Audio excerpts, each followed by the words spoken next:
Tony Dunn. Ain't nothing to it but to do it, brother. Let's roll. In a world where Carolina Panthers fans have an insatiable thirst for Panthers news and opinions, only one podcast roars ferociously.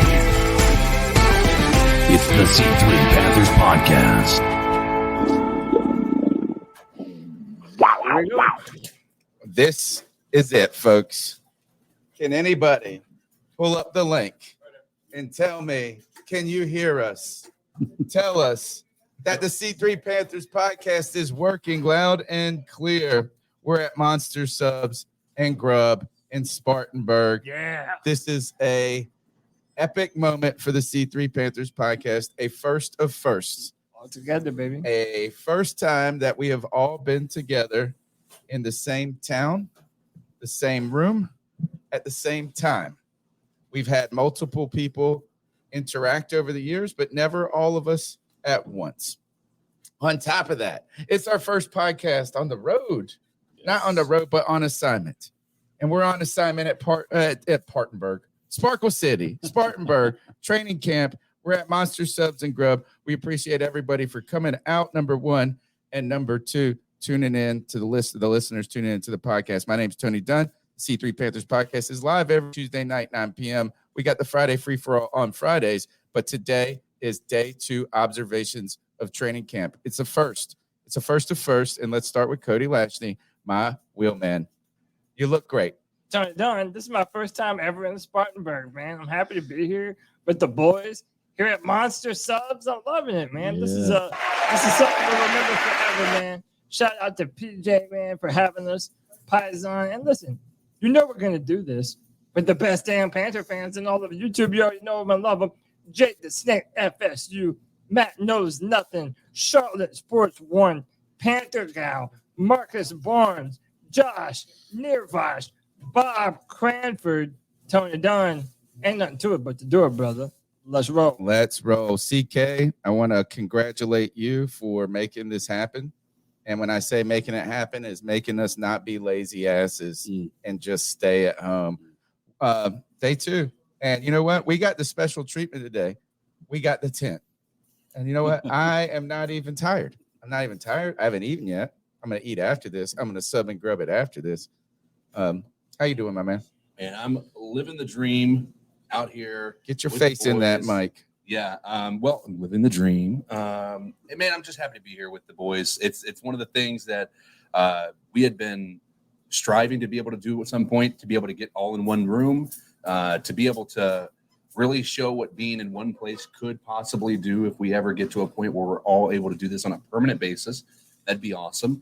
But as of right now, man, I'm just happy to be here with everybody to talk about what we saw today in training camp, and actually look at you in the eyes and you know, fall in love.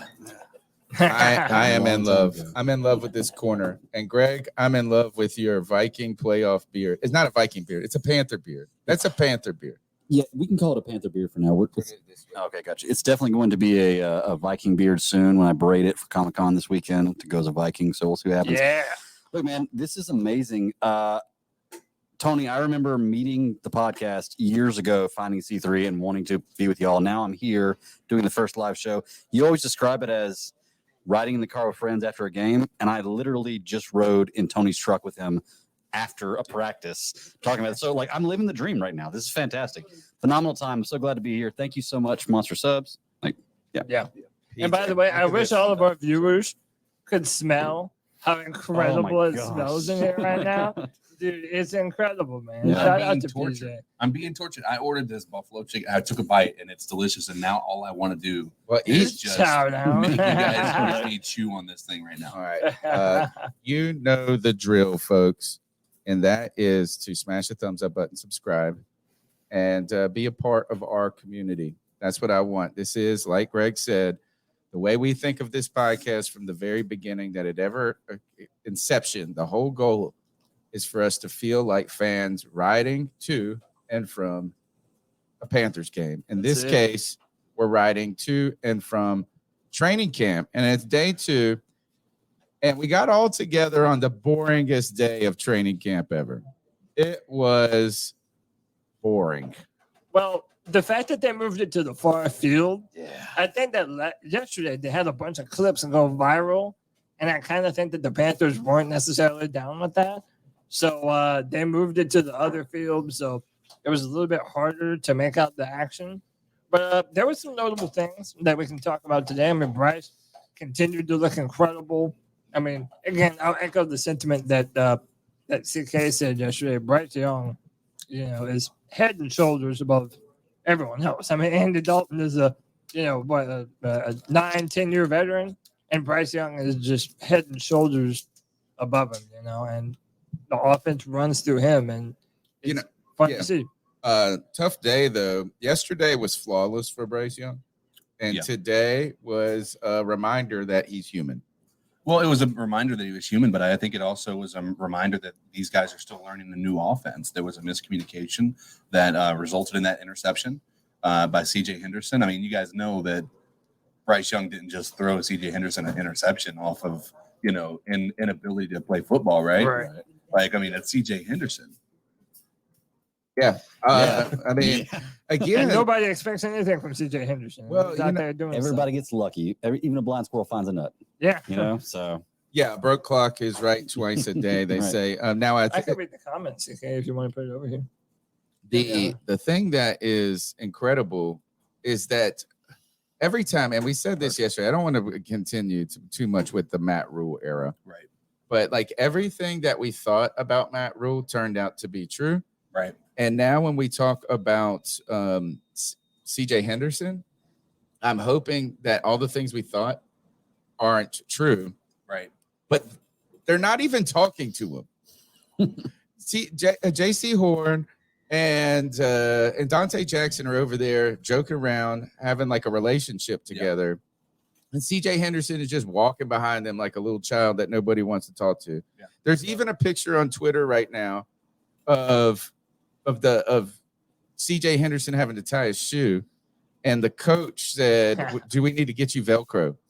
Shoe. The coaches are making fun of him. This poor guy. I feel bad. I feel bad even saying it out loud. But it was nice to see Dante Jackson running. He was running today. And also, I guess when we think about this, let's start. This is your first time at training camp, Cody. Yeah. And Greg, your first time as well, right? Yes. What'd you think about the experience, about the opportunity to go? I know it's kind of highlighted by the fact that we're all together, but what did you see? Man, well, like I said, Bryce Young really jumped off the field. I mean, the best throw definitely came from Bryce, and he's definitely three throws. Yeah. The best three throws. By the way, Tony, they said turn Greg up a little. To turn him a little bit louder. I mean, listen, it was from what we were able to see. Brandon Smith had an interception. I like that. I've been a big fan of Brandon Smith. I hope that he's able to contribute something to our defense. Brian Burns is much taller than you think that he is. Like he's a big dude, man. I talked about it yesterday. He seems like a mutant. He's one of those guys when you see him, you're like, oh, he's a football player. Like he is that type of a human being. At least he's an athlete. Picking up. You look at that, he's an athlete at least. Yeah. Yeah. And I'll also say this: the more and more I watch, the more and more I feel like Derek Brown is about to have a breakout year this year. And I feel like out of every player on our defense, he's in need of that the most. Well, he is. We call him Triple B now. Yeah. About that business, Brown. Brown is making a difference. He was in the backfield immediately on some plays. And, Greg, turn the mic the other way. Remember, look for the Audio Technica, the letters. Just like that. Yeah, that's supposed to be the sweet spot. So, Chat, how does it sound? And by the way, C3 Anthony with the 199 love bomb says, great to see you all together. Have fun. Anthony, we appreciate you, brother. Yeah, man. We ask you, thank you. First, tell us whatever we can do to continue to improve the sound quality as we're on the fly. Again, first time on what they don't call it assignment. They call it satellite. What is this? On location. On location. On location. So, Greg, tell us, what did you see in your first training camp experience? Okay. First of all, coming to the first training camp, being my first training camp was phenomenal. And the fact that I get to see y'all there, no matter what happened today, it was going to be good. It's a good time. Yeah. I wanted to see Bryce Young in action. And a lot of people think that I'm a Bryce Young hater. I'm not a Bryce Young hater. I'm looking right in the camera. I'm not a Bryce Young hater. I just wanted to see it. I will say, after what I saw today, Bryce Young is the best quarterback on our football team. That does not mean that he's not the loudest, though. Andy Dalton is the Andy loudest. Dalton's definitely the loudest. Now, that does not mean he's perfect, because he's not. Nobody is. No. He had some mistakes today, which is understandable. For the majority of the time, he did really well. I was impressed with what I saw. I think that if he continues to go the way he is going forward, Bryce Young could be a good quarterback. And I've said that for a long time. I just want to see it. But I was more excited about seeing that tonight. And you're talking about Derek Brown, man. What can Brown do for you? He was in the backfield how many times? Yeah. To the point where he had to stop. I said, what can Brown do for you? And a UPS truck pulls up. Yeah, look at that. It's a sign. It's a sign. Oh my God, dude. Derek Brown breakout year. Can't Man. write it any better, dude. Yeah. Breakout year. I really do. That was the guy that, out of everybody I saw today, I was the most impressed of.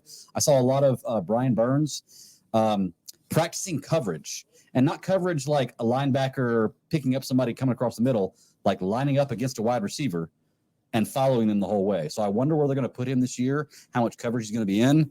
But I was looking for those things. I saw Bryce Young throw the ball well. Brian Burns looked good. Derek Brown looked good. I'm excited for this season. Thank you for tuning into the C3 Panthers podcast. We're in Sparkle City, Spartanburg, at Monster Subs and Grub. And CK, yesterday was for me. This is we got our T-shirt name, by the way. We every year we try to come up with a unique T-shirt for the season. Mm-hmm. And I have been, over the last few months, bemoaning that I had lost the creative gene and that I just couldn't figure out what this year was going to be, right? Because we couldn't do the Bryce's right. A little too obvious, too little low-hanging fruit. I think it's taken too. We saw a few of those shirts tonight. Let's start that. Yeah. What's that? Start that. Yeah, I got you. It is started now. Oh, does it start automatically? Yeah, you Yeah, started. StreamYard starts automatically. You want me to read that off real Yeah, quick? go ahead. Yeah, man. From Chris Mack with the $4.99 love bomb. He says, glad to see y'all hanging together. How did LaVishka look out there? What was y'all's impression of Bryce in this offense? That's right on time because he was everywhere. Yep. Yeah, I did. He was everywhere. I'm telling you, this is at first it looked like LaVishka could be an odd man out in this group, and not in a bad way, like he isn't good enough, but a room too crowded. Yeah. Right. But what we found, and another thing is, there's a guy who used to cover the Panthers in Charlotte. His name is Josh Norris, and now he is a national, very, very. I think he for Underdog Fantasy started that maybe or something. He does a lot of. He's really high up in football, and he's very smart. And he's very intelligent, and he's usually very measured. And he said LaVishka is a guy that you have to design to get him in the game. Right. Like he's not good enough by himself to just be a great player. You have to he's in a way a gadget player, but he's not trying to be rude about it. Right. The Panthers seem 100% committed to getting LaVishka Shenault involved. Like on a regular occurrence. Like it's not, he's going to be lining up in the slot. It seems like he was in the backfield multiple times. He was a lot of time motioning. He was the target for many of those misdirection plays, the sweep that we saw that ended up being a fumble. There was some positives with that, and that he seems speedy. Like his speed is still sneaky, in my opinion. How about this this is a sad, and it's sort of sad to say this and admit this. Well, you know what is we speculate a lot. We make a lot of assumptions, and we want things to happen sometimes that don't come true. And sometimes we ask Terrace Marshall Jr. Absent. LaVishka Shenault not absent. No. Very present. I will push back on that. Terrace Marshall was on the first team reps today, and he was looking good. I didn't see him make any catches. I do think that it's too young it's too early to read too much into who's getting more reps and this and that. I will say though, from what you guys said yesterday and what we saw today, they are making a concerted effort to move Laviska Shenault around this offense. Yeah. And I really do think he's going to be a real X factor for this team this year in how they choose to use him. They're motioning him out to the slot. They're putting him in the backfield. We're going to be able to do a lot of different things with Laviska this year that I feel like we're going to be able to see him utilize to his best. I 100% agree that it's too early to think that, Terrace Marshall Jr. isn't going to be a part of the offense or a team. But it's just is that if it's not him being bad, all I'm just saying is Laviska Shenault, we go, oh, who's that? Oh, Laviska. Yeah. It's number 5. Number 5. We saw number 5 make 3 or 4 plays today. Mm-hmm. And how many other players could you say you saw 3 or 4 plays? Right. You saw plays from a lot of different guys. But, we saw one slight overthrow to Adam Thielen down the field, but still kind of looked good, like right read, right time, just a hair ahead. We saw DJ Shark make a big catch which CK didn't see, where it doesn't even believe happened, because then there is the diving catch, which was Mingo. And how about this? As a rookie, already putting his name and stamp on the squad is Jonathan Mingo, right? It's like it looks like it's not a developmental rookie. Is this guy? How about this? You got second round wide receiver and Terrace Marshall Jr. You got a second round wide receiver in Jonathan Mingo. And right now it looks like Mingo is ready. Mm-hmm. And we're hoping that Terrace Marshall Jr. comes into his own. We truly, truly want him to be part of it. Now, this super chat is kind of crazy. Well, we have 2 super chats. One, Kevin donated $1.99 to roast my Chuck Taylors. And then the chat room proceeded to roast him and said that my Chuck Taylors are classic. So know your role, white chocolate. And then my lovely mama with the $1.99. She decided to donate to YouTube. There you go. She could have just handed you $2. Yeah, but the chat room knows what's up. Chuck Taylor's never out of style, bro. Can't happen. Rhea's great. You know what she knows though? What she's on to is that one super chat leads to another super chat. Oh, that's it, She's man. starting to That's trend. That's it. right. Let's go back to this. Oh, go ahead, Greg. Well, I'll say real quick before we get away from Shenault, I just wanted to say, I think the benefit of him on this team and what he can do is we've seen him be able to have breakout speed, be able to catch the ball in space, swings, screens, stuff like that. And he seems like he's a good player. He's going to give us that ability to be like a Swiss Army knife, where it's not so much that you think he's going to kill you, but when he's on the field, what's he going to do? Is he going to run a screen? Is he going to go deep? Is he going to do that? Or is he going to? He can run the ball. He's a good runner of the football. Yeah, so he's going to be our guy that when he's on the field is going to make defenses question what we're doing. Another fantastic thing about that too is as you continue to pose that threat and you present the idea of a player who is, when you bring him in, it's kind of designed for him. Mm-hmm. He also goes from design to decoy too, right? It's like, it's like Laviska's in the backfield. Watch out. We've seen this before. And then that's when you run DJ Shark down the sideline. You go, let's go deep. And before we get to the super chat, I do want to jump back to our T-shirt real quick. Is that as soon as I get home to my computer, I'm working on the design, which is going to be very simplistic. But look, everybody's excited. It's an emergency. Get to your computer right now and get the idea shirt. is so hot they call it the fire department. Exactly. So this was a collaborative effort between Cody and I. And I wanted to tell you this is I was really been worried about this year's shirt because I just didn't have the idea. And I was losing. I was like, man, and it's been 2 years where I just haven't had a good one that hit. I got the I Stand With Cam shirt. We had the Keep Pounding shirt. We got some here right now. The Keep Pounding shirt is one of the dopest when we went to England. It's got the pounds on. Yeah. So this year, though, I couldn't go Bryce is right. No. And so I mentioned to Cody last night, it wasn't a shirt idea. It was just like, hey, this is the in this year, 20C3, which we've been calling this our year, 20C3, our quarterback was born. Mm-hmm. And then the brilliant Cody Lashney comes in and says, go ahead. The year of our QB, 20C3. The year, and it's a well, you don't want to. It's not. We're not trying to blaspheme the Lord here in this case, but it's a play on that. So now we have the Bryce Young era. Yep. So what is it, Cody? BB? Yeah, we're gonna call it BB and AB. Right. Before Bryce and after Bryce. Yeah, before Bryce, after Bryce. So the shirt is going to say the year of our QB, 20C3, and then I'm going to put a 9 on the back. Nice. I mean, That I feel like this is it. I feel like we got the idea. Now we got a great super chat. I want to thank Panther Gal 73 donating $10 to the show. She said, "Good job, fellas." And look, we're just celebrating here at Monster Subs, being together, enjoying training camp. And while today they pulled a Ron Rivera on us and made they practice on the backfield. I told you yesterday, CK, I said, look, man, sometimes this is where they do a lot of the drills. We go back there and they move to the front field. Yeah. Today, we get prime viewing area under the tent.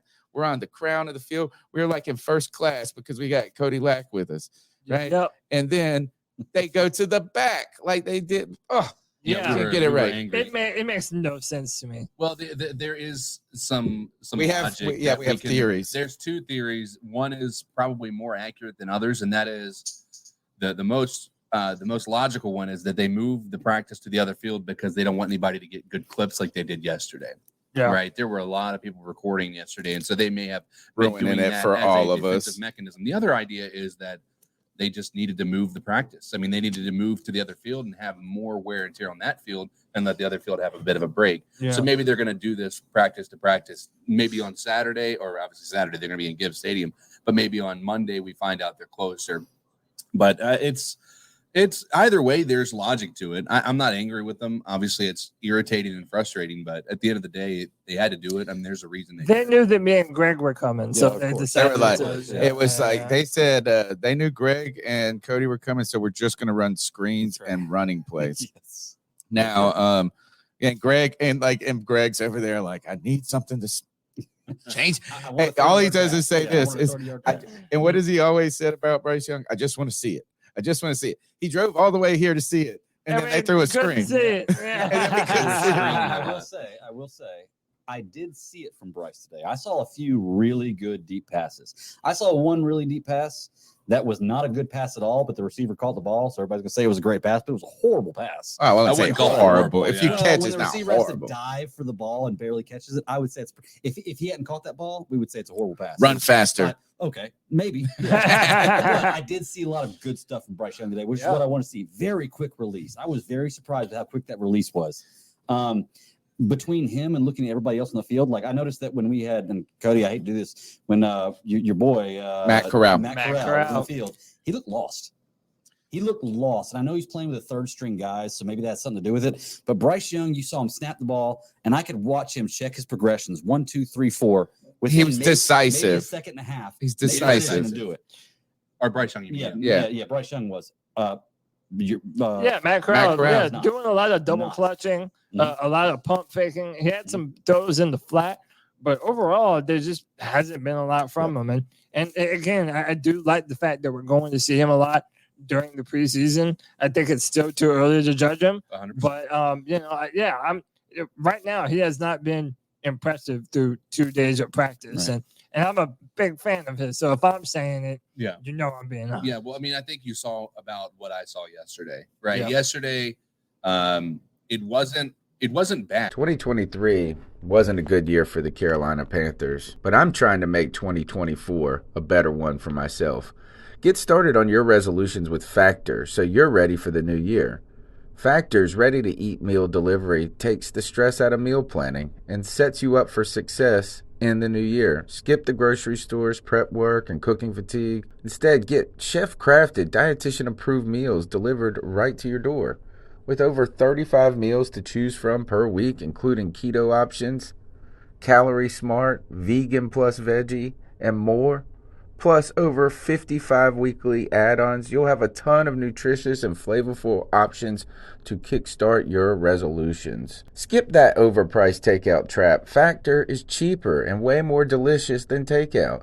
Get chef-crafted, restaurant-quality meals delivered right to your door, and they're ready to heat and eat in just 2 minutes, which means more time for you. Head to factormeals.com/C350 and use the promo code C350 to get 50% off. That's code C350 at factormeals.com/C350 to get 50% off.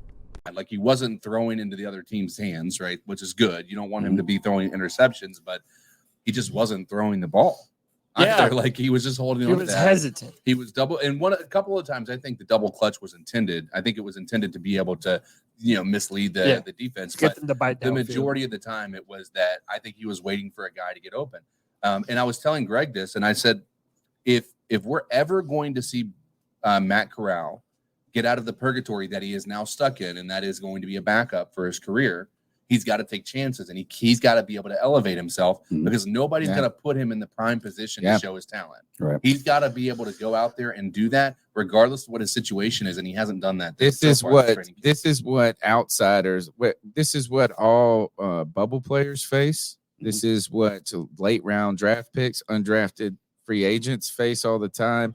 And it turns out when you're just not a first round draft pick, and maybe there's some in the second round, you get a little more latitude. Right. But after the first two, maybe three, you get a hair, is that you are a guy on the outside trying to scrap and claw to find a way into the group and into the club.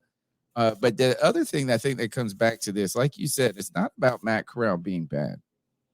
It's about how good Bryce Young looks, and it's and today wasn't even his best, better of the 2 days, right? Yeah. But what I think is this is like before, when I was young, I grew up driving beater cars, right? Like just my first car was a 1984 Toyota Corolla. My second car, a 1985 Toyota Corolla, went up one year, right? Yeah, and I had ridden in it at one point in a car seat, right? So it was like my mom's car for like 16 years. I get it later.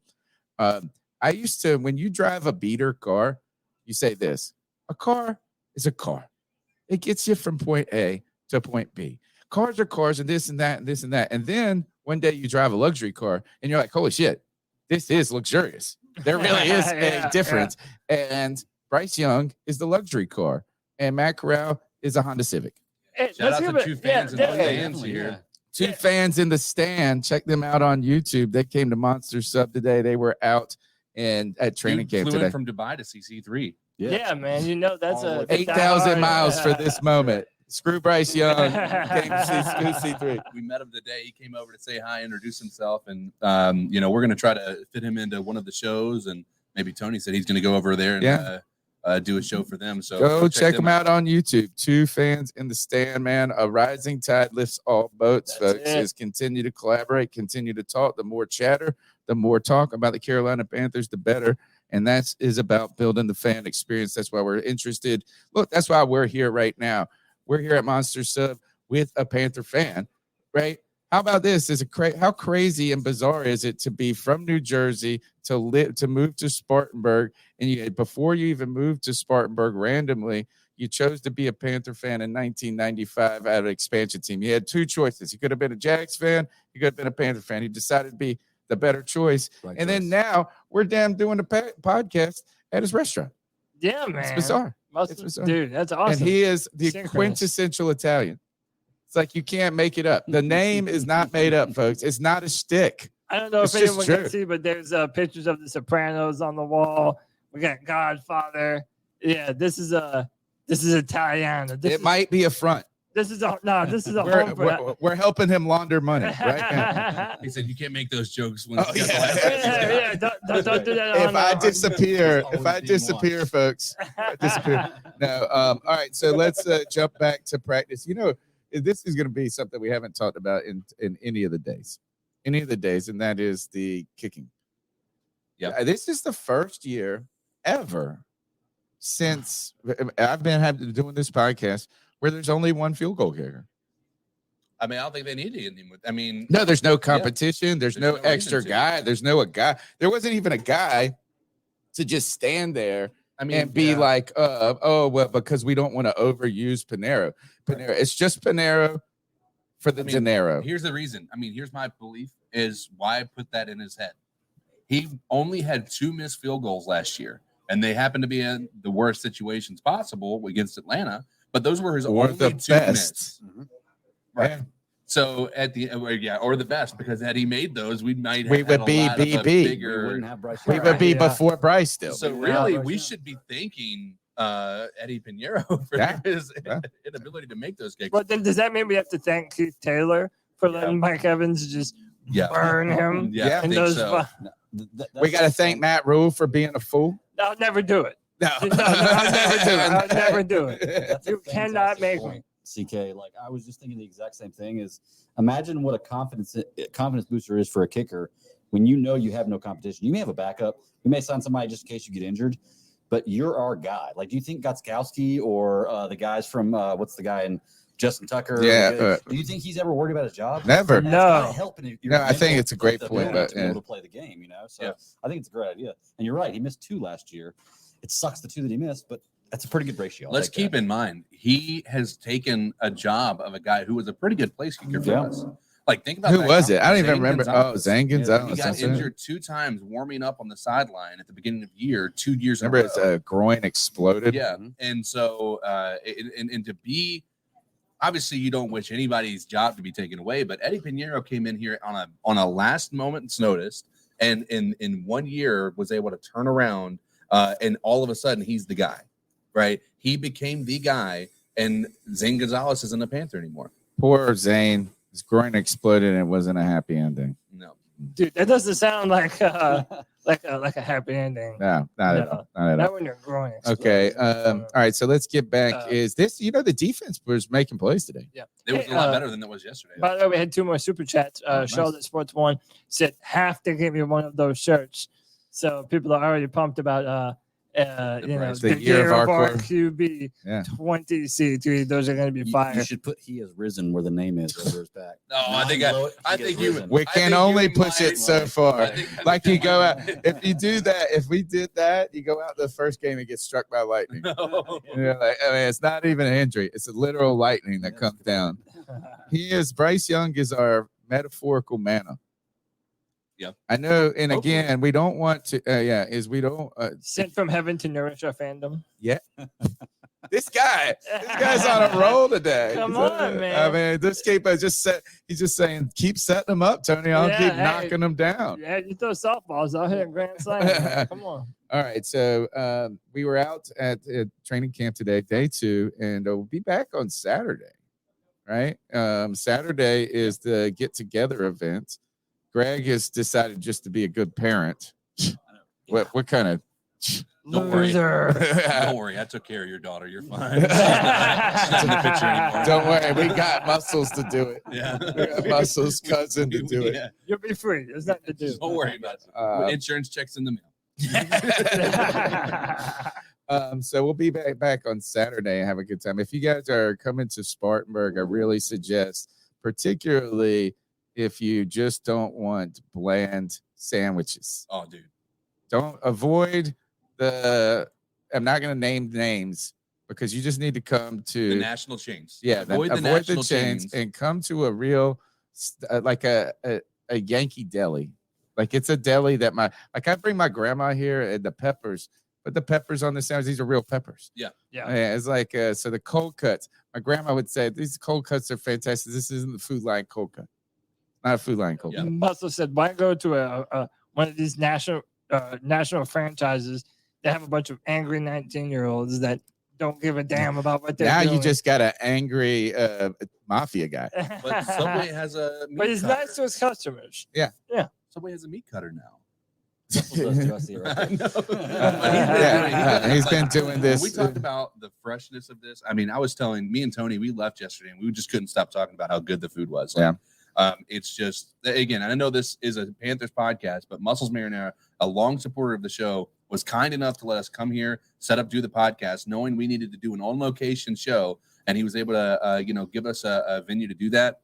But And he I'm even not gave telling me you a this. jersey. I'm not telling you this Dog. because of any other reason than it is legitimately a good sub. Like any sub, I've had 2 so far. This Buffalo one is delicious. We had I had the Terminator yesterday. You had I had the Don. I'm gonna have the Dawn today.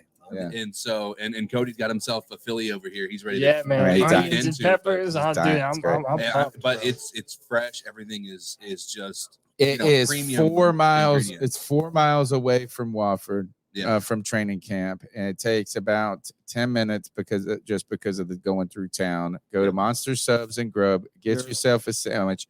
Derek call it a hoagie, right? But here, let's get back to training camp now. Is in the year of 20C3, our quarterback, man, and we have been going through. Look at this. He's going to bring out some cannolis. Man. Yeah, I'm going to take it. I'm going to take this cannoli. I'm going to go. Guy. I'm starting with What this. a guy. I had this yesterday, and I'd never had a cannoli before. He's I had to eat it he's a for a real minute. Southerner. I had to eat it. I had to take a minute to eat it, dude. It was like it took. It's It rich. was They're rich, but it delicious. was. You're gonna have it with some delicious. coffee. They're delicious. Yeah. Yeah, That yeah. would So be you have it some incredible. coffee here. But now, all right. So getting back to camp is again really not the most actually this is when we were watching this, and I was upset. I was internally disappointed because we were all together, and it was the time. I just wanted the fireworks. I wanted we had such a great spot, and it was just the opposite of what I really wanted to happen. And we were sitting there going, "Oh," and we were making fun. People were making fun. Aaron Duncan would saying, "Look, because Cody's here, they're just throwing slants." But Hey, they're saying that we're frozen. The audio is coming through, but we are frozen. It might be. You want to turn my camera off and on? It might be my camera turned off. Okay. Talk about this while I do that. Okay. Is talk about how things picked up. Yeah. While it started off slow and it looked like dink and dunk, it did pick up as we went on. No, it really did. I think I'd mentioned that whenever I first got there about how I was excited to see Bryce Young. I want to see what he's got to offer here. And the first, 10 plays they ran were all passes underneath, quick slants, 5 yard screens. I was like, all right, that's impressive. You're doing a good job, but I want to see the deep ball. And not even the deep ball. I want to see a 30-yard pass put on point. No, and just turn my he was camera able to on. do it. But no, it was all about that for me. Was seeing Bryce on Young the top.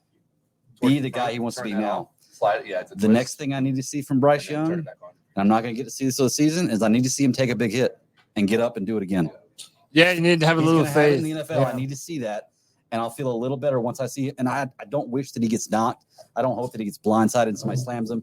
But I want to see him take an NFL hit and get up and play more NFL football after that. No, I gotta hit. And they're still saying turn Greg's microphone up. I don't know which one. Maybe I just need to talk closer to it. Hold on. You're gonna get a little here.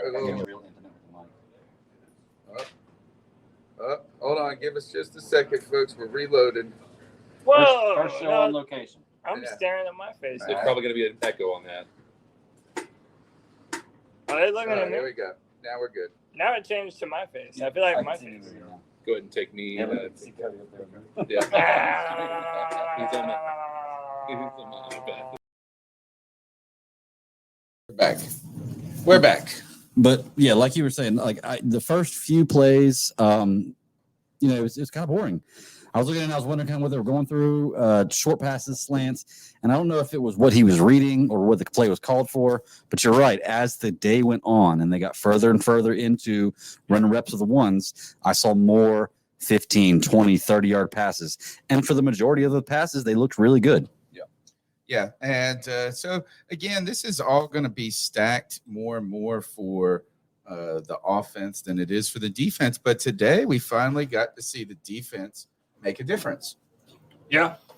Yeah. I mean, I've been impressed so far. I mean, again, there's not much to go by. I did want to mention something before I forget about it. We're talking about Laviska and how we might need to up our expectations, just seeing how they're going to use him. Another guy that I think that we're sleeping on, Chuba Hubbard, baby. Dude, sleeping on him. Have you seen his name? They've been giving the ball. He had a couple runs today. Yeah, today and yesterday. And by the way, when you look at Chuba, he's put on some muscle. Yeah. He's been reading Twitter. The only thing about the running today, and we pointed this out when we were there, is I don't know how hard they're going. They're not in pads. I think the running plays were more for find the hole, hit the hole, because every single running play, the running back broke through and ran to the end zone. It's like, well, that's not going to happen in real life. And that's the thing. So- It's the least exciting play when you're watching training camp. Their entire goal is to make sure that they're hitting the holes, the right gaps that they're supposed to be hitting, that they're blocking the right people that they're supposed to be blocking. And we see them burst through this, pile of people like, oh my gosh. But in all reality, those guys are getting hands on them. And one of those guys most likely would have tackled him. Now there's probably a few that they would have been able to get, take them down. But you just don't really know whether it's a successful play or not, because you can't really see the real impact. You can see when a passing play is successful or not, and you can maybe make a judgment of whether it's just because the player was, pulling up or not. But the running plays are just impossible. We're going to find out more in the season, obviously. But I would challenge that. I think I saw maybe a few times that Chuba Hubbard was out there, but I think the majority of the time it was Laviska and it was Miles Sanders. I saw Miles Sanders run the ball. I saw Laviska Shenault get the ball out of the backfield, but like maybe on swing passes and things like this. I don't know if I necessarily saw direct handoffs. Again, it was really hard. The problem is when they're on that far field is that you're trying to figure out, you're looking for what's happening first, and then you're trying to figure out who did it. Right. And then when they move, if they don't give you the right, turn their back to you at the right moment, they then get swallowed up among a bunch of, washed out among other jerseys. So I don't remember seeing him. Yeah. I don't even know what his number is. I mean, I saw some clips of him yesterday. 30, I saw that's him right. today. And listen, I think a lot of NFL teams do the running back by committee instead of choosing to have one bell cow that you're going to run into the ground. I think we have not seen the last of Chuba. I think a lot of people are far too hard on Chuba. I think he's a good runner between the tackles. Yeah. If you want to pass the ball to the running back, do it to Miles Sanders or Blackshear, but let Chuba just be a strong physical runner through the A and B gap, and let's roll. As we continue and just flip back to the defense today, right? It's yesterday, and we kept talking over and over yesterday about how it's stacked in favor of the offense, right? It's just it's designed for that moment. But today we had a CJ Henderson pick, which we've learned from Frank Wright, which is a miscommunication. We had a Brandon Smith pick. Yeah. That would have been a pick six too in a game. Yeah. And so now is that while the defense isn't just able to tackle, they made some plays today. And even if it is a miscommunication, they made the play.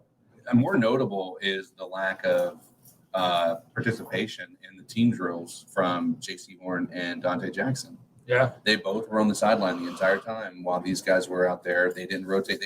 So everybody was always behind the line, and JC and Dante were standing beside each other on the sideline. So they're clearly ramping them up. I don't think it's an injury. I don't think they're injured or anything like that, or they're hindering that they're not performing well, so they're not playing. It has everything to do with them being overly cautious to two guys who have been unfortunately injured every single year they've been in the league. Yeah, like Tony said, bubble wrap. Yeah. I mean, they're being conservative. They're the two best corners on the team, bar none. And you want to have them down the stretch when you didn't last year and haven't the last 2 years in a row. Can we talk about Jeremy Chin working out with the cornerbacks? Oh, yeah. We were discussing that earlier, working out strictly with the cornerbacks, like in that position. So have they found a spot for him, do you think? That would be the shocker of the year if they play nickel corner. corner. Where is like Eric Rowe? Like I almost don't see some of the people that are on the team. Right. I think there's a part of it that's just they are trying to try him out at multiple different positions. I think they're going to. But he was with the corners yesterday. Now that you bring it up, but the corners were also with the safeties yesterday too. Yes, you saw Xavier Woods, but he's not with the linebackers. Right, he's not with the linebackers. That's a good point. Yeah, but that's what I mean. I think we wait and see what happens Saturday. I think we wait and see what happens when they put the pads on. They may just be doing, instead of having him do different things every single day. I mean, or doing something like a different thing every single time they do a new rep. I think they might just be trying to say, listen, let's see what this works out here, and they may be trying to use his versatility. If he's going to be essentially changing over to nickelback, that would be a shocker to I think everybody here. The nickel corner as a position, I feel like is changing somewhat in the I feel NFL. like it's more important every year. Yeah. But I feel like it used to be dominated by guys who were, I felt like smaller, like shorter Right. corners and things like this. But now the nickel corner, I guess because tight ends have become so Yeah, important tight in the ends. league Yes, that and they're so big. going to, that now maybe that's the kind of guy that you're trying to, find a bigger version to hang with those, because you think of like a Dante Jackson going up against some big tight end. It's Darnell Washington. Darnell No Washington's way, a great yeah. example. So I wonder if that has to do with it. And again, Jeremy Chin is one of those players who's just a conundrum. It's like, how do you crack the code on this player? And if you would have asked me that after his rookie year, how do you crack the code on Jeremy Chin? I'd say just get him in there. I think it's almost crazy that he's become more complicated of a player throughout the time. I don't think so. He's become less complicated, or he's just been utilized. He had his best season, and they decided to change everything he did the next year. Like, that's in what world would you like? I could understand let's look at Reddick, for instance. Son Reddick, for the first 4 years of his entire time, He's a linebacker. He was a linebacker, and they were playing him in a bad position. You should have changed him up, and you should have done something differently. Now, Jeremy Chin, his first year, they had used him in a lot of different versatile ways, but they mainly he was in that linebacker and up close to the line of scrimmage, stop and runs, and he did his best. He did an incredible job in that first rookie year. And then ever since then, they've moved him into a different position that he isn't playing the same way. It doesn't make a tremendous amount of sense to me to take what he was doing good and remove him from that and move him back just because he has the ability to run fast. Well, we're all interested in what the way to fix it, how to use him and how to deploy him. But if that is what he does well, why is he with the corners? I mean, again, it's nickel corner. Yeah. So I think that is that it can't. I mean, if we said Jeremy Chin's going to be the nickel corner 2 months ago, what would you have said? That's probably wanting to play him up closer to the line of scrimmage.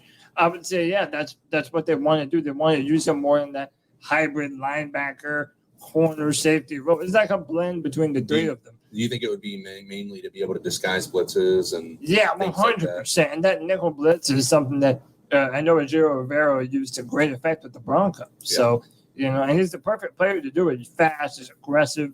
This is going to be a big time year for Jeremy Chin, because if you look at the guys that we know we have to pay, we're about to pay Brian Burns, Derek Brown, J.C. Horn. I think Jeremy Chin is the odd man out in that group of premier defensive players. So this year is probably more important for him than almost anyone else on our defense. Him and Derek Brown is a very big year for the both. Well, yeah, financially, about that business, Brown is going to make some money this year. Yeah, this is Chin's last year, right? Like, this is under contract. He's in a contract. Yeah, he'll be a free agent next year, right? Second round pick. You get 4 years with them. 4 years, year 4. Yeah. And now Derek Brown, did they pick up his 5th-year option? Yeah, they did. They didn't pick up C.J. Henderson, so this is C.J. Henderson's last year, deservedly so. Yeah. Or he's a free agent. Now it's not always bad. Like last year, he's the defensive tackle for the Washington Commanders. Ron Payne, something Payne maybe. Daron Payne. And they didn't pick up his 5th-year option, and then he went and balled out and got a contract. Yeah. Chase Young didn't pick up his 5th-year option, and he could potentially so if he goes out and has 16 sacks and plays like he did his rookie year, he could go be making a ton of money. So it's not always a terrible thing for these players, but it does mean this is that the team is interested in saying this is you got to prove it rather than us just knowing that we're trying to find a way to rent you for a little bit longer or find a way to get this deal done. Now, as we continue to go and talk about this 2023 training camp, what do you want to see as this team? Like when we come back on, obviously when we come back on Saturday, you want to see more. Yeah. We want to see, what do you want to see? Closer. Yeah. Right. But see the players at all. Not have to use binoculars maybe. But we will be at Gibbs Stadium on Saturday for the what is it called, TK? The Back Together Saturday. Back Together And Saturday. that's a NFL wide thing. So there's going to be probably a lot of different things regarding that. While when we get there, they're going to have entertainment, all that stuff. But the things that are important to people listening today that are going to be able to matter are going to be the practice, and we're all going to be on one field. And this time, there is no reason to worry about having to worry how far away the practice is taking place. They're going to be in front of us, and it'll be a lot easier. Yeah, it's going to be at a literal stadium, so you get like stadium seating. Yeah. Now, what do you want to see in a less joking manner, but as this team, you get to come back Saturday, Cody. Yeah. What do you want to see improve, change, or learn about this team? Well, I want to see more Terrence Marshall Jr. I think we're all kind of disappointed that he's been pretty much absent. He had a couple plays, but yesterday he wasn't even getting reps with the ones, I don't believe. I think he rotates. I think it's a rotation because Shi Smith wasn't there at the ones today. Yeah, DJ Chark has been very impressive, I feel like, but Terrence Marshall Jr. I want to see more from. And again, to the degree that we're able to see the offensive line formation, to me, that's one of the biggest question marks going into the season is, who's going to be left guard, who's going to be right guard. We don't know yet what the timetable for Corbett's return is. So And he's on the pup, so he's not going to. And there's Zavala's on the pup, too. Yeah, so you're going to see K. Mays, you're going to see Brady Christensen. And this was impossible for us to tell what the offensive line and defensive line was doing today. It was so far away. And even if you were in that corner spot, that I think the way they were on the field on the other side, so they picked the farthest point from eyeballs to practice today. Like even if we would have been sitting in a better location, it still would have been far away. Yeah. Right. But what we did and in the sun. Yeah, and in the sun. But what we did see that CK brought up is at one point I thought yesterday's practice was shorter. Yeah. Right. Is yesterday's practice ended at like 11:45. Right. Now it depends on we didn't time all the drills and things, so there might have been a way that like they got slower start or some different things. But today's practice went longer, and at one point I thought it was over. And all the entire offensive line walked off. Yeah. And we had a cool discussion about this. Is that talking about the heat, the fatigue, and the big boys? CK, you brought this up. Is that in a game?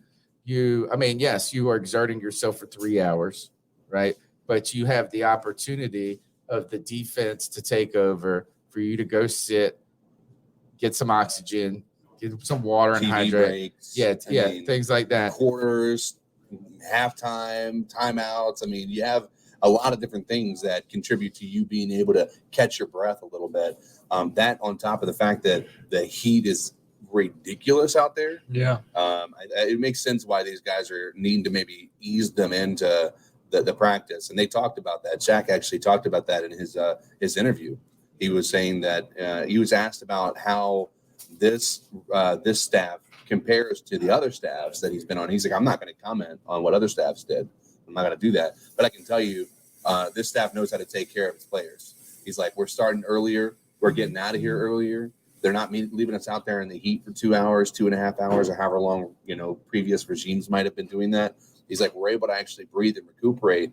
And I imagine Monday with pads is probably going to be even more conservative with how long they're on the field. It shows you too just how much of experience plays into this. And we talked about the man who will not be named anymore, right? And about how is the questions that jump from college to the NFL and things like this. But this staff, and not to dwell on him, but this staff has so much football NFL experience on it from both players, like a player standpoint. Like our coaches are experienced coaches, but they were also experienced players at one point. And I feel like that's just translating into the design of how things done, maybe the efficiency of practices, the choices that are made, things like that. But when the offensive line, when they all walked off and we're like, oh, is practice over? And they just went to the tent, not the medical tent. Well, I guess it's technically the medical tent in some way where it doesn't have but they went and got in the shade, and you just expected them to be like getting liquid IVs or whatever, like the drink or Something, electrolyte, yeah, whatever. yeah. Here's a banana. And they just did that 7-on-7, and that's where they actually aired it out. We talked about yesterday, and I know we've touched on Bryce already, but they didn't air it out but one time. Bryce had 4 deep throws today, 4 attempts at the very least, maybe even 5. Yeah. He had one that was a slight overthrow to Thielen. There was another one that was a little deeper that was actually a really good throw. I think it might have been to Chark, but he had to throw it a little shorter because there was a defender obviously too far down there. And then there was the Mingo diving catch. Mingo diving catch, and the Chark one that you guys say happened. That he doesn't believe it happened. It did happen. Pull the tape. Well, how do we continue now? So I think that Cody brought up a lot of good points about how we want to continue to see some of these players just get involved. Yeah, it's right? more of them. When you get here, when you come back on Saturday, Cody, and we actually get to see the offensive line, what will you be looking for? Oh man, so I'm gonna be looking at what kind of run scheme. I feel like we're gonna be doing a lot of power run, which I feel like we have the type of running backs to be able to do that. And I also think with the type of passing attack that we're going to have, it's going to be pivotal to set up our run first. So, we have to, it's like bread and butter football. We have to be big and physical on the line. We have to run the football effectively. When we do pass the ball, we take advantage of those 10 to 15-yard shots, which is where Adam Thielen is going to thrive. And then, and Jonathan Mingo for that matter. And then that's going to open up the ability for you to take shots downfield. And I've said for months now, I'm not ready to put Bryce, to pigeonhole him as this dink and dunk quarterback. I kind of think that as he finds more of a rhythm, he's going to let it rip and push the ball downfield. He's thrown it downfield. It's just, I think all these things can be true at the same time. Is like a distributor, like a guy that can dish it out and go through his progressions, can get all the receivers involved, which a lot of times when you're saying all the receivers involved, that is a middle of the field short passing attack. Because not every guy has the ability to go 30 yards before you're getting sacked. So I think it's just you're going to see a player that can do a lot of everything. And that's why he was drafted number 1. I'm going to give the mic now to CK here, and we'll start with Vol Guy's question here. Vol Guy, who is a super fan, a C3 super fan, you can be a super fan by just hitting that join button for $1.99. And guess what? We got a new emoji that Greg doesn't even know about. Yeah. Is it a blanket? Yeah. Well, it's called wet blanket. Okay. But I couldn't get a wet blanket like emoji that looked good enough that you knew exactly what it is. So it's a dripping T-shirt on a clothesline with a blanket underneath. That works. So he asked this is how does Mingo look? I mean, Mingo, I think he's been pretty impressive. And the fact that he has maintained nothing in the ones rotation, like the people that they're alternating is Terrace Marshall and Shi Smith and not Mingo, tells me all I need to know about Mingo's pedigree that he has coming into this. They said nothing but positive things about him. Reich has said nothing but positive things. And when we look at that deep pass that Greg says was a horrible throw, that was a fantastic catch, like diving catch that could have easily just been an incompletion, but it was very good. He caught up to the ball, and it ended up being a very, very, very positive play, and that's going to make Bryce look good. It's going to make Mingo look good, but Mingo, I think he's got the chops, and I'm worried that means that TMJ might again be having to struggle a little bit to get time on the field. I feel like, we'll let Greg chime in on this one first. CK said this is that when we were talking about Matt Corral, is he's just in a position where he has to take chances, where he has to distinguish himself and overcome adverse circumstances. It's just unfortunately a bad hand that was dealt because of an injury. Oh, actually, it's kind of a two-part. We'll start with one and I'm coming back to it. Greg, you mentioned this, is that if Matt Corral doesn't get hurt last year, this is his team. This is his team. Or not. I mean, like, if he doesn't get hurt, he played a lot more last year than and he did. yeah, Right. right. And if he can do it, or you believe he can become a NFL starting quarterback. Right. Now the climb, The climb would have been steep enough. Right. The trail would have been difficult for Matt Corral under a team that was coached by the man who will not be named. And then also, like, all the circumstances of just being a team that wasn't successful. Yeah. That's a steep climb already. But now he's got like 3 plays to do it. Right. Yeah, I wonder, and we mentioned this earlier, we traded up in the 3rd round to get Matt Corral. We were a quarterback hungry team. We were looking for the answer. Thirsty team, yeah. And I feel like that had he not got injured, that we may be looking at the Matt Corral show right now. No Bryce Young. I don't know if that would have been better or not, but my question was, with us being the quarterback thirsty team and trading up for him, where do we think he would have gone otherwise? Like, do we think Matt Corral would have been taken in the 3rd round, or he'd have fallen to the 5th or 6th round? Like, does anybody else see him as a starter other than us who was thirsty? This is a great segue to the next part of the question here. And this is what irritates me. There's 3 people in our history that I think exemplify this. I'm going to put it in 3 names that you're not going to really love right now. Devin Funchess, Matt Corral, Salad boy, and now Terrace Marshall Jr. All players who you traded up for, who were not necessarily needed to be traded up. We did trade up for Terrace Marshall, right? Or did he fall? No, I thought Terrace we Marshall- traded up a little bit, and he was He was a 2nd round pick, and yeah, it was fairly early. I just feel now we're hitting the point, particularly where Mingo from day one looks like he belongs. Yeah. Right. He looks like he's like, man, this is a guy that right away, no developmental time. Is he going to come in and be your a star this year? And he said during his press conference that he went out to California and got in some one-on-one time with Bryce throwing the ball and training. So that's, the fact that they're already making an effort to do that, that's awesome. I feel Terrace Marshall Jr., sadly, I hate to say this because just a month ago or 3 weeks ago, I'm thinking he could be a breakout player this year. All of a sudden, he could really flourish with a great quarterback and a veteran with Adam Thielen beside him and Shark taking the top off. And this is a big body guy that can do a lot of everything really well and go down. But now he feels like one of these guys who has to make an impression. Yeah. Chat is reminding us that we traded back for Terrace Marshall. Traded. Yeah, back. that was the year that Federer kept on moving back, acquiring more picks, and Terrace Marshall Jr. fell to us. I will say the Mingo and Bryce Young thing, making the connection, is a really, really good deal because that's a beneficial for both of them. For Bryce Young to have a guy coming in the same year he is that has talent and make him look better, and the same way with Mingo to have a good guy throwing to him to make it works for both of them. It reminds me of AJ Green and Andy Dalton type deal. To be honest, not comparing Andy Dalton to Bryce Young, because they're not too right? Because I believe AJ Green was like a top. He was like a 6th pick. or 7th pick, I think. Yeah, top 10 pick.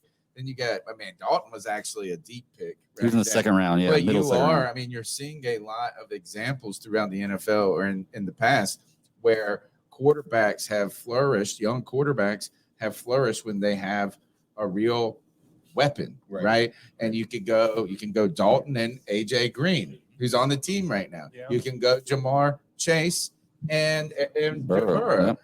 And the idea, if Mingo all of a sudden becomes a player, and you know what? There's always a player in an NFL draft where you go, oh, this class is weak. Oh, they're not a 1st round talent. And then you come back 3 years later and you look at it and they are a freaking star, right? And so look, is that this draft was weak at wide receiver, or at least, I would say a weak wide receiver class. And at the very, if that's a poor way of saying it, because you're saying, hey, there's talent in there, they were an undersized class. They weren't very fast. Yeah, like when you look at the run, the combine, that was one of the biggest. They were more quick than they were fast. That was one of the biggest headlines of the combine is that the wide receiver class was extremely disappointing from the 40. They're all 6'1" and under. We are frozen in time. Hold on, let me refresh. It might be because this thing's not plugged in. It's not plugged in? The power's not on. Oh. But it was working, so I wasn't going to say anything. Is this it? White chocolate. Can they hear us? Yeah. Hey, chat, tell us if you can hear us. We know the video is froze, but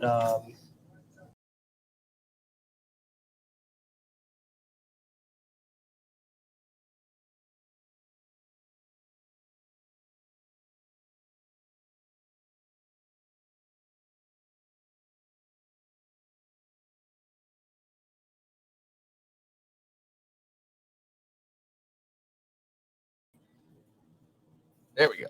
Yeah, All right, we're back. Yeah, We're there back. we We're go. back. We're back. Audio's good. Now it's a blue screen. Now we're here. We're back. Don't worry. You didn't come here. Well, you might have come here to look at Cody's beautiful face. You didn't come here for mine. You came here for his voice. The voice that makes him moist. Shame these guys. There's 114 people in there. Let's get some thumbs up. Hey, this is proof that this is my real voice now. You guys are all here to witness this, and I have no soundboard to mess with. All right. Ladies and gentlemen, boys and girls of all ages, you guys have come here to talk about the Carolina Panthers training camp. You've showed up, you've showed out, you've been here talking in chat, and those that haven't, I have one thing to say to all you absolute freaks that haven't hit that like button yet. Subscriber shame. Hey, man, thank you so much for everybody who came out to Monster Subs today. But not only is this isn't how advertising works, folks. It's not just a dollar for dollar thing right here. If you come to Spartanburg on Saturday or over the next couple of weeks or in the future, put it in your brain, imprint it in your brain. There's a monster on the loose. Monster Subs and Grub. Great food right here. Help support local business is one thing. My brother-in-law owns a restaurant. My little sister owns a restaurant, and it's small. Well, business is tough. People underestimate this and that because there are so much examples of success in this world where you see like Uber success, and you're like, oh, Elon Musk is a billionaire and he's wacky right now, changing Twitter to X and all this stuff. But if you really think about this podcast, do you know how hard it is to make a buck in this world? Yeah. It's difficult. And so we've got to band together. That's what this is about, locking arms together and supporting each other. You support the show by smashing the thumbs up button, by subscribing, and just giving us your time. Man, I can't tell you this, is that you can't put a price on someone's time. And I am amazed at how many people listen to this podcast. I don't even know if I'd listen to my own podcast for 4 hours. So, I mean, and people tune in every Tuesday night. They stay up. Tuesday and Friday, we do 4-hour shows. Yeah. Wait until this post game. The post game dude. shows. Oh, Hey. yeah. Jay Stubbs says Greg could be a Game of Thrones extra. Dun, dun, dun, dun, Call me. dun, dun, Yeah, hey, Call I'm me down. out. I'm down. dun, dun, dun, dun. John Snow's they got a new one coming out for that. So Oh, they got a bunch coming out. There Yeah. you go. Hopefully they'll film it in Wilmington. We'll get you in there. There you go. Yeah, I don't know if that's gonna win. So, So as we go back, as we continue now, we were talking about Terrace Marshall Jr. and really it's time to make plays, right? And Yeah. it's unfortunate in here is that, and what's the craziest part about this to me is the one moment I start to come around on Terrace Marshall Jr. yeah. Now he's disappeared because this is Cody told me Terrace Marshall Jr. is the guy. This guy's got the talent. He does all of this, and I said this. I told the old Greg, I need to see it. I was going to say, that's what happens when you put faith in something before you see it. But the problem You know, is, and you get didn't have disappointed, that today. yeah. There were some great catches he made today. Yeah. Like Well, I couldn't see it. That wasn't my just. hey, listen, now I you got it's those not that I shark didn't blinders see it. that I have. couldn't see it. We actually might have missed it. Yeah. It was way over there. Yeah. Yeah. So and he was the guy with the hoodie. It was hard to miss. You know, which by the way, how insane is that he's out there in that heat wearing a hoodie? One guy had long sleeves on. Yeah. I saw people with sweatpants and long sleeve shirts on That's there today. idiot. Crazy. Doing Yeah. too much. Doing too far much. too much. Doing too much. It and thank God we had Cody today because we got the tent. We had the VIP treatment. We are going to have to reach out to the Carolina Panthers and say this is when we get here on Saturday, we're going to have to find a way to get Cody up there to get this Bryce Young jersey Yeah, signed. they don't have it was access. Now they were very accommodating today yeah, for with us. the- It with wasn't like it was inaccessible by any means. Well, But the practice itself wasn't inaccessible, but the ability to actually go down and get any type of autograph is 1,000% inaccessible from what Yeah. I could tell. yeah, Well, you know what I was saying on the way here to this place? David Temper needs to hurry up with that practice facility, man. Oh, how about this? We got some not inside information. So CK and I are here through Saturday, but we leave on Sunday. Yeah. And so tomorrow is a day of nothing, right? There's no practice. So we're like, this is where we're going to go we're going to do some stuff for the show. Like we're going to get some B-roll. That's a fancy term for just random shots, right? And I told CK, I said, I wish Rock Hill wasn't that far away so we could go just take the drone because CK is a licensed drone pilot. If anybody needs any, contractual work here, get this guy into that business, continue. So but I said, let's take the drone. I wish we could take the drone out and go look at what this rubble, like this. I felt like it was going to be Greg, like something from like The Walking Dead, like ivy Just growing up this And so CK actually goes, hey, well, why not? I mean, he said, how far is it? It's like an hour and a half. He's like, we don't really have anything to do on Friday. Why don't we go do it? Yeah. So then I'm into it now because I was like, oh, I didn't want to drag him up here and do all this because he's in on it. So we were hanging out. By the way, last night we're staying at the Marriott in Spartanburg, and What room? Come and drop off some money, some gifts. I'm married. I can't say that. But here we go. We were sitting we were in all the media. David Newton, Joe. By the way, I know you guys like to make fun of David Newton. David Newton's the GOAT. He's the GOAT. He's the best. We had David Newton, the GOAT. We had Joe Person, the wordsmith. We had Cool Cat Mike K, who might even stop by still. Cool Cat Mike K. That's my nickname that I gave him. We were a part of the media. In fact, they were looking at us. No, I'm just kidding. So we asked, and Nick Carboni, who's the cool, actually, I call him Nice Nick now because he's just completely the nicest dude to us every time. And I said, what's the deal with Rock Hill? He said, they just blew it up. They blew it up yesterday. We missed it by a day. No. We missed it by a day. They literally blew it up. Wow. That's crazy. I know. So now it can't be a Halloween Express anymore. But I gotta tell you, I love Spartanburg. This is a cool place. It's my first time being here. But I wouldn't mind a training facility in Charlotte that's like brand new, state of the art. I heard they're building one in Greenville, North Carolina. Oh man, A training facility in Greenville, North Carolina. You're just hoping that, right? No, it's like so. Cody's gonna.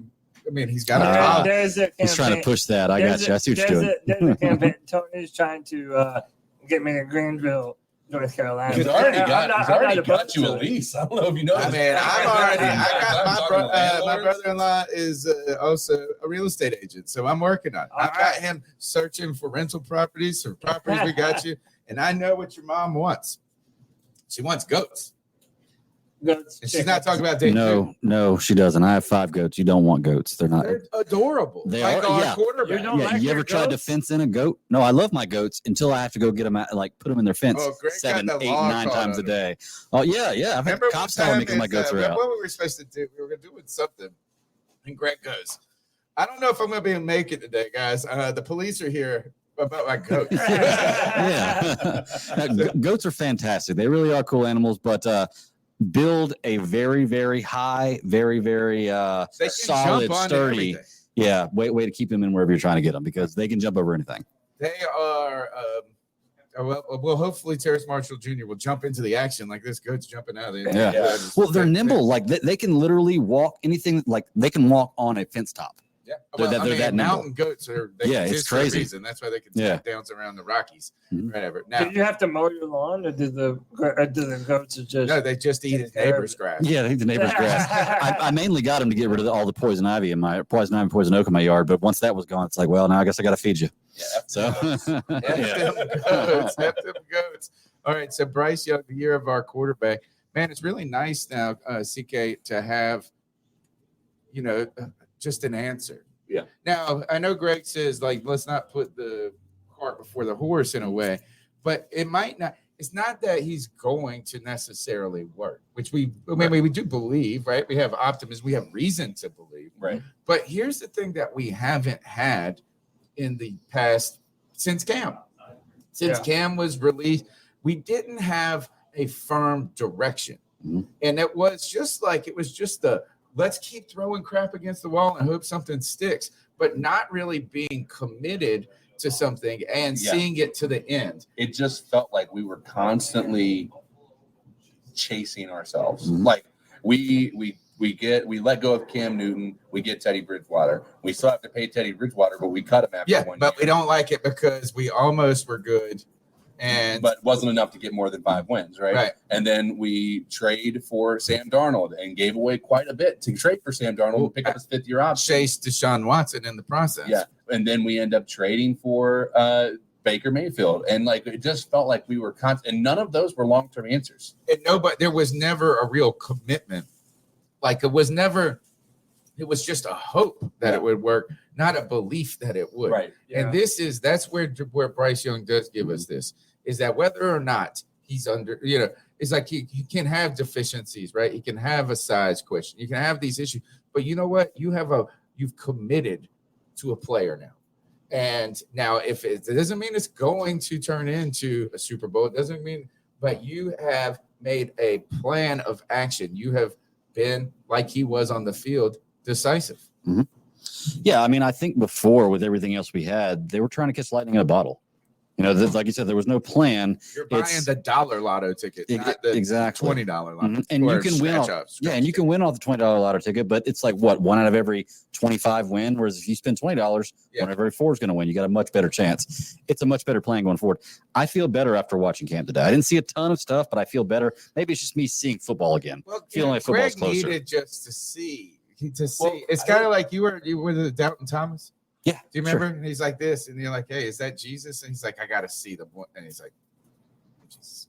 Well, I think one of the things that might also be helping Greg is it doesn't look like Bryce is that small behind that line. No, it really doesn't. It's like when you actually see it, like 5'10" sounds bad, but when you saw him get behind the line, and the fact that he didn't have batted balls today. Like, it wasn't like he was having trouble getting the ball to the receivers today. He was able to get the ball down the field. He clearly could see the field well. Like, you could see that. And I think that's going to take away a lot of that, because a lot of the fear is the height. A lot of people have that fear. Wow, if he's for me, it's not even the height. It's just kind of the thing that comes with height, and that is just being undersized, like the smaller guy. You worry about his durability. Yeah. Basically. I mean, and his bad luck happens to big guys. Bad luck can happen to him. I think too is like you said, is that some of these Bryce has said this. He's like, I've done this my whole life. Like, I know you guys are concerned with my small size and my small stature, but like Greg and I are not the tallest fellows in the world. Sorry, Greg, I didn't mean to call you out. No, I don't care. or like Cody had the best joke the other day. Remember the joke you were like, and I said, yeah, but I don't remember what you said. I remember what I said. I said he's tired of that. I said somebody's tired of that chair, and Cody goes, "Tell me about it." You said something like, "He's tired of sitting in the same chair all the time." Like, yeah. Tell me about it. Exactly. So but Bryce has always played with people who are bigger than him. Yeah. So, it's not like he's all of a sudden this is new to him, right? It's new for us to get accustomed to. I think why Greg is truly now on board with Bryce Young is because I'm convinced that Bryce Young is going to sent a handwritten thank you note to everybody who attended camp. As nice as this guy. Like, he's so nice. He's so polite. It's like if at this point, if I don't get a handwritten thank you from Bryce Young, I'm going to be disappointed. That's why you don't. What is it? You don't give once you start something, like you can't. Oh, I did this as a kid once. I said, man, I'm going to have my neighbor. She traveled a lot, and her grass, sometimes. So you offered to. Yeah. Well, I was like, I'm going to cut her grass, and I started cutting this grass. When it was push mower. These are, this is the 80s. Mm-hmm. Yeah, this is push mower days. And this stuff was so thick, I am struggling. And then you get a cord, and then once you start, you can't stop. Right. Yeah. Oh, this my buddy said is like I used to wear shirt and tie to work before the pandemic, and he said, "Oh, you wear a tie on the first day, you got to wear it every day because all of a sudden it's like they're like, oh, what is it? Casual Tuesday, casual Friday." You're like, "Nah, I'm dressed up. I just didn't wear the tie." So now he's so polite, he's gonna have to send me a letter. Yeah, he has to send me a thank you letter. Yeah, man. I'm just pumped about this season. The more and more time goes on, the more I realize that we're closer to football. We're at training camp. Like, it's all happening, man. Like, hope springs eternal for the Carolina Panthers, and I'm excited that it's the year of our QB 20C3, baby. It's a special one. Greg was talking about this. Is football is right around the corner. It's like preseason game is what? Like 2 weeks, I think. Yeah, 2 middle weeks. of August. Yeah. Now we've had an incredible offseason this year. We've had so much support and growth from our fans, right? And this is the deadest time of the year. And it was. And now it's actually picking up. We've had advertisers contact us and things, and we don't pursue it, but some people would send me and they go, "Oh, well, send us the metrics." And I'm like, dang, Like you always are asking me to add because they're preparing for the football season. Right. But my most recent metrics are always the worst of our entire calendar year. Right. But our metrics, our off-season metrics, have been better this year than they have been in past years. And what that does is success breeds the expectation of success. Yeah. So last year we had such growth in the podcast, and we were like getting hundreds of subscribers a week. And then you have a week where you get like 4. You're like, It's like, oh man, What'd I do you're wrong? so disappointed. Yeah. You're like, our views only went up it's 1,000 a this blow time. to your ego. It's Right. like, oh, what did So they do wrong? This off season was so much to talk about. We've had 2 major things happen. Yeah. We had a change in the coaching staff, one that brought excitement and a positive change, Mhm. right? And then we also got traded up and got the number 1 pick. Next year, you want to talk about feeling a long off season. Yeah, we're not gonna have a whole And lot then to talk about. I was telling Cody about this. We were all talking about this, and then he brought up the one other thing. We have a lot of money to spend. Well, no, that actually That's the we don't that's- even that's have the- a draft pick though. We don't Yeah, have a first round we draft don't pick. have a first round draft pick. That is the one good thing is that we're set to have a lot of the free agent dollars. So I'm hoping that that'll be something that we do. Let's say Bryce has a great year, and they bring in a lot of free agent players that they think can really build the team. Mhm. But yeah, no first round draft pick. This we're not going to be drafting a quarterback. It's going to be the second year for our coaching staff. It's not going to be as exciting of an offseason. But dude, let me tell y'all, I'd much prefer a more exciting season and a more boring offseason. Right. No. Let's have Yeah. this. Is like let's have our cake and eat it too. Let's Right. have this. Right. Let's have this fantastic offseason this year Yeah. and have great success Yeah. in the year of 20C3. And then next year, in next year's offseason, have a bunch of money to spend with the idea of, oh wait, we're good and we're gonna get better. Mhm. Now, my son, my bastard son, White Chocolate Espresso, has asked this: is how did DJ Johnson look? And as we speak about free agency here in a certain case, now I would say this: couldn't see him. That would be my answer to you, Kev. And this, what we need someone to ask. Well, I'm gonna see Chris Jenkins next. Talk to him because he's the man of the people, Mhm. and he's the one that will ask the questions that we ask. We got to ask him to ask. Why do they practice on the backfield? We need to know. We need to know the real answer. Oh, Don't they give might us the already know. politician answer. They may already know. Like if I mean, you got to keep in mind they're probably Well, made tell aware us. of a few different pieces and whatnot. I mean, it might be worth Nick a conversation. Carboni didn't. I said to Nick, I said yesterday, I Yeah. said, do you have a sense that is practice going to run like today? Kind of timeline, He did. where it was. He said, and he was just honest. He said, I have no idea. Like basically, they have more access, but they don't have necessarily more.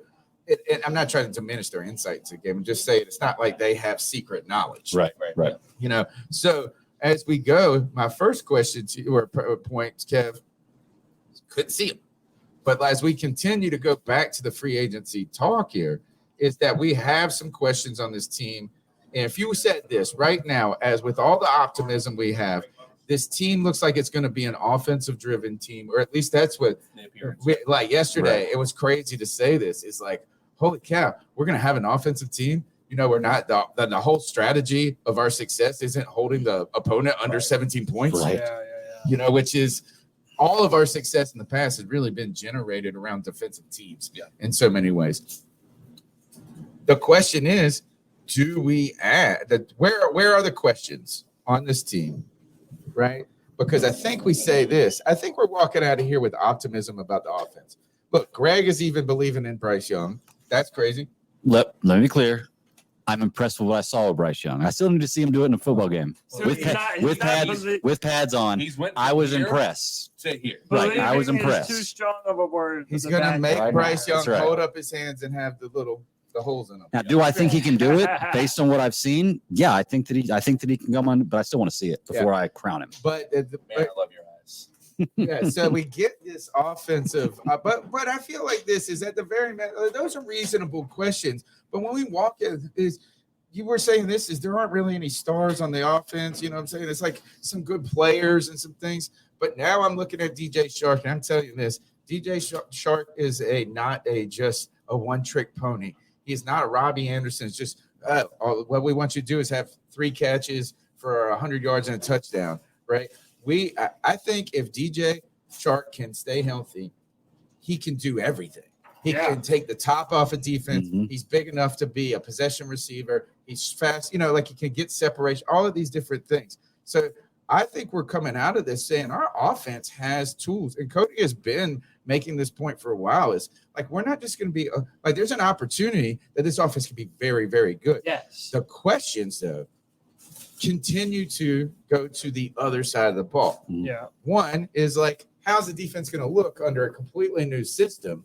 Two, the questions about the health of our cornerback room, right? Yeah. And three, we know number 0 is a hero. But where is the question on that defensive front? I mean, And I know people are like, it's not a defensive end, it's an outside linebacker.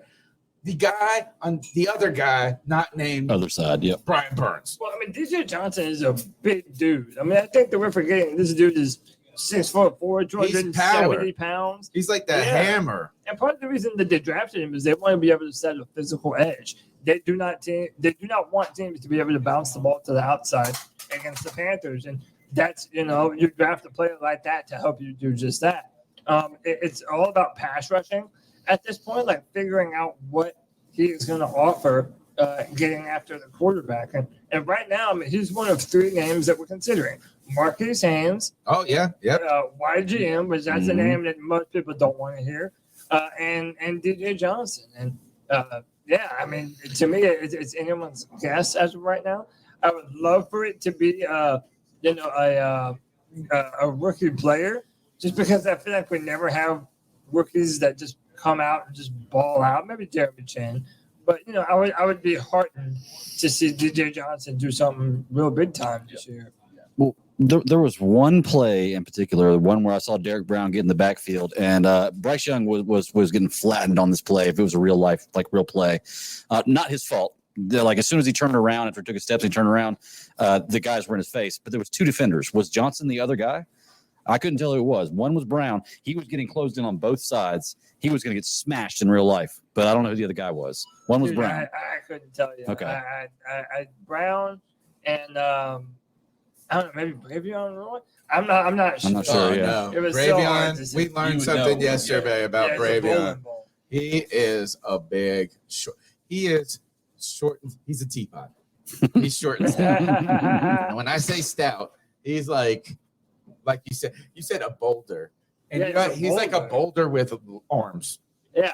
and feet. I don't even know if he's got legs. Arms, feet in the face. Kool-Aid man. All right. But once it starts rolling, hard to stop. Yeah. So what do we do? What do we do We about just that hope- position? The best case scenario is that the answer's on our team already. All right. Now, my biggest concern on our defense is the linebacking core.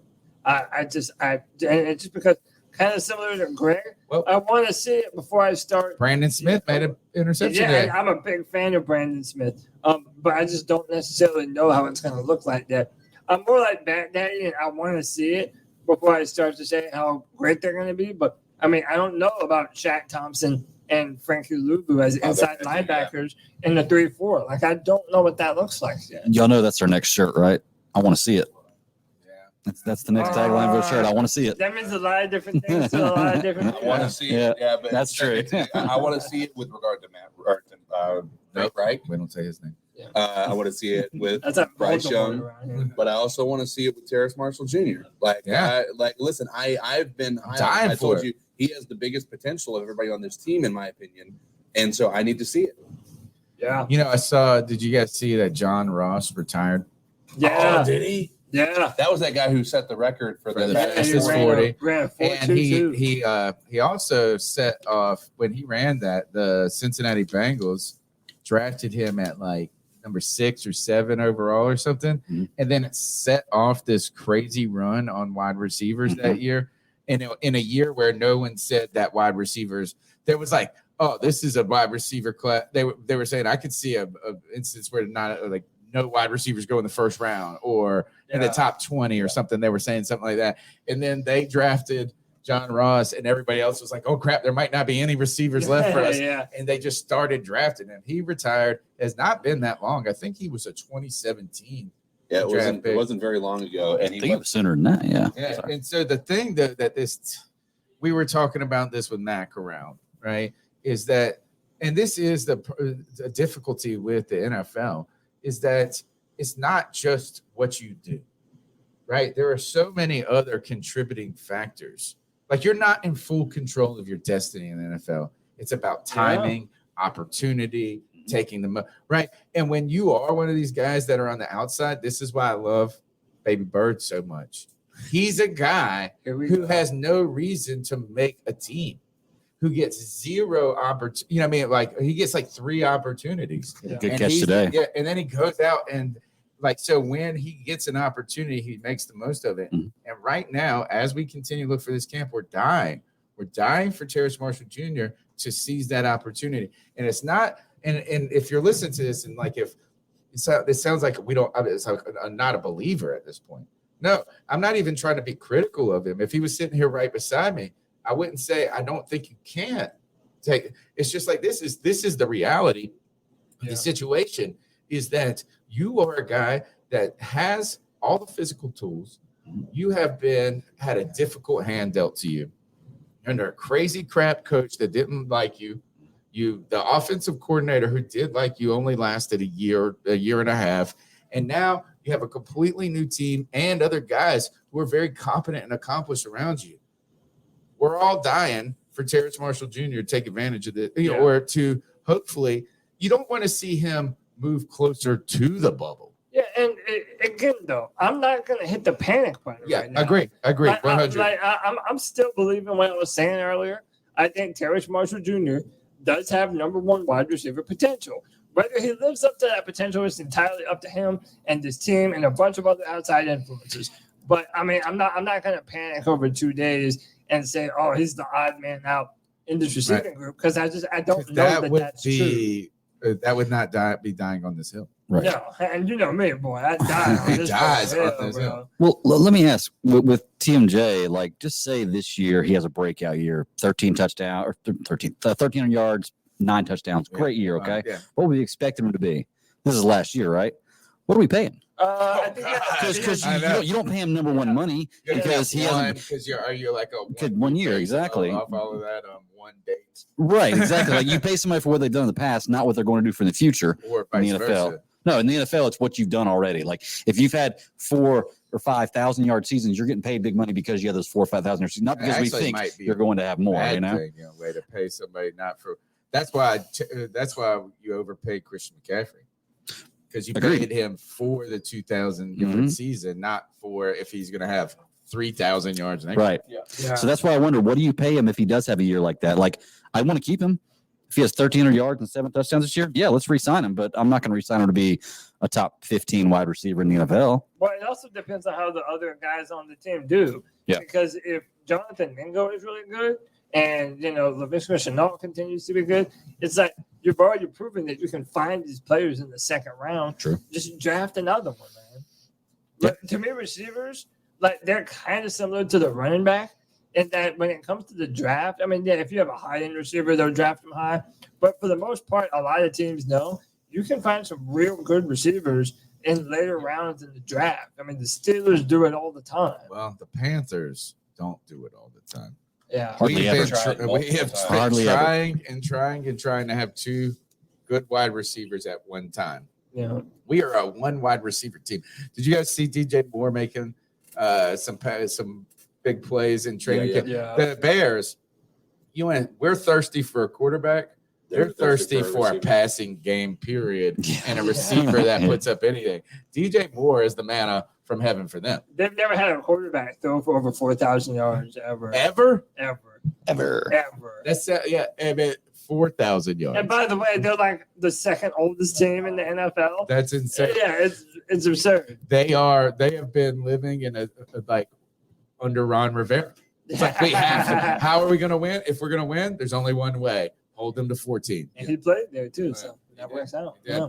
All right, let's continue to keep going. The number. Well, that's just said the number. Let's go to cat calls. Hit the bumper. I could take some cat calls right now. Well, we do. I'm about to eat while you do it. No, but I mean, we'll go ahead. CK has been eyeing these. I've been like Yeah. touching it. You're still there. He's got a sub and cannoli sitting right in front of him. I've also seen you stare down those cannolis, man. I know it's All right. Well, look, I mean, I don't have a ton more, really. I mean, if you guys, I just we can kind of let you guys take a time to say whatever you want to say. I mean, you want to give I can stretch a podcast till tomorrow. Right. Like, I mean, Well, I know. I will take the calls right now. You ready to leave? Nope. Let's get a call. And I always say this as though, and the guys that put a little inside peek to the podcast, we're able to. We're all in different locations usually. Again, this is first time we've been together, all of us doing the podcast in person. We're here at Monster Sub and Grub in Spartanburg, South Carolina. If you're coming to training camp, we highly recommend to come here. It's a really great place. It's only 4 miles away from the stadium. You got to go through town a little bit, but real easy, great food, friendly service. You guys will love it.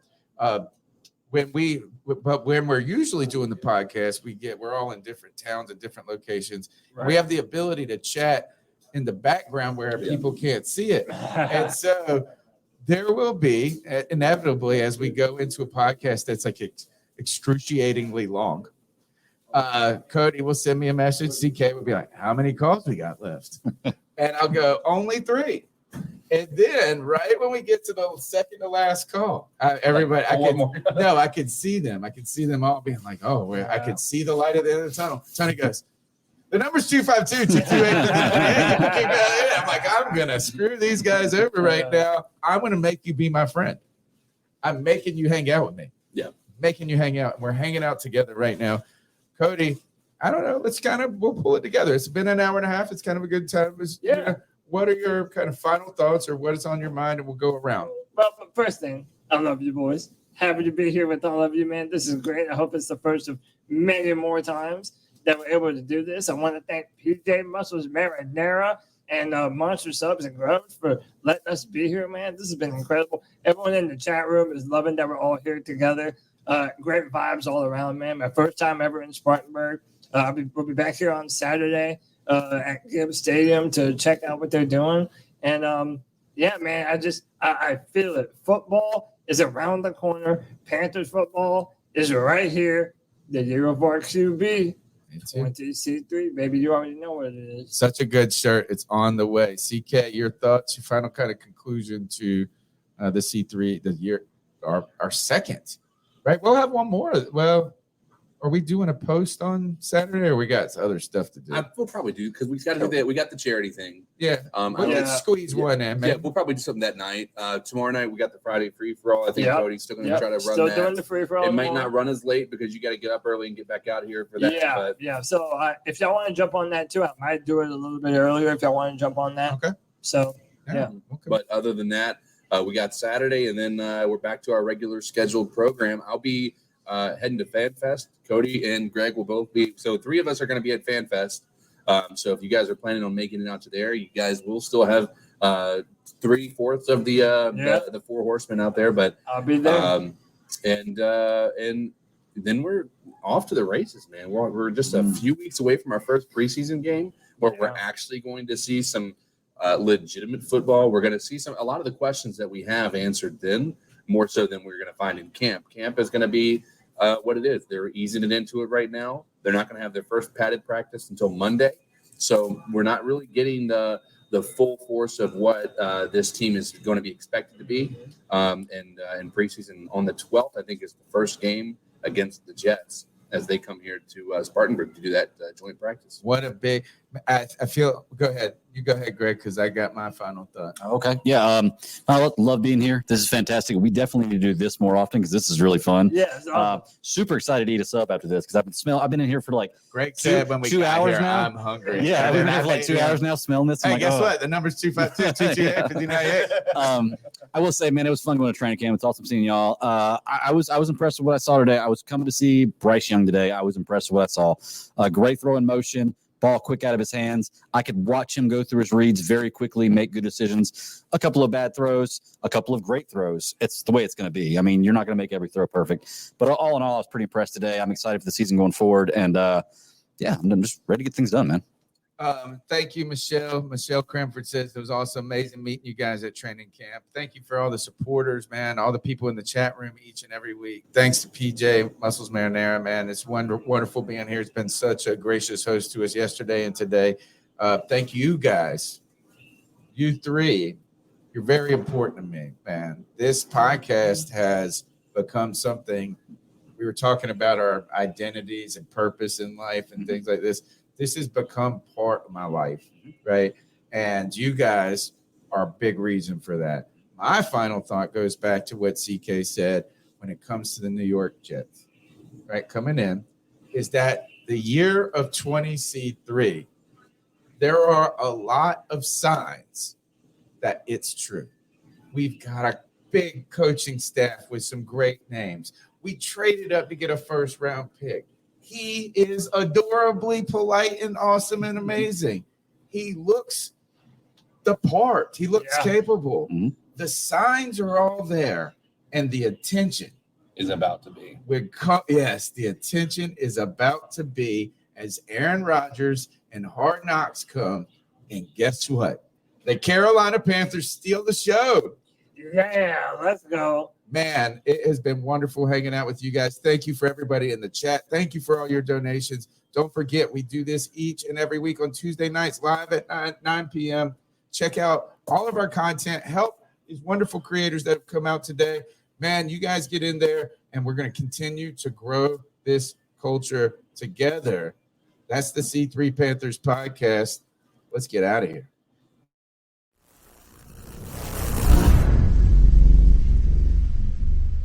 Doctors take Field of Greens for their own health. Here's Dr. Ryan Green to explain. We're like you, too much fast food and not enough exercise. That's why I take Field of Greens. The fruits and vegetables in Field of Greens support my heart, lungs, kidneys, and metabolism for weight loss. And Field of Greens promises your doctor will notice your improved health or your money back. Get 15% off with promo code HEALTH at fieldofgreens.com. That's promo code HEALTH at fieldofgreens.com. Product is not intended to diagnose, treat, cure, or prevent any disease.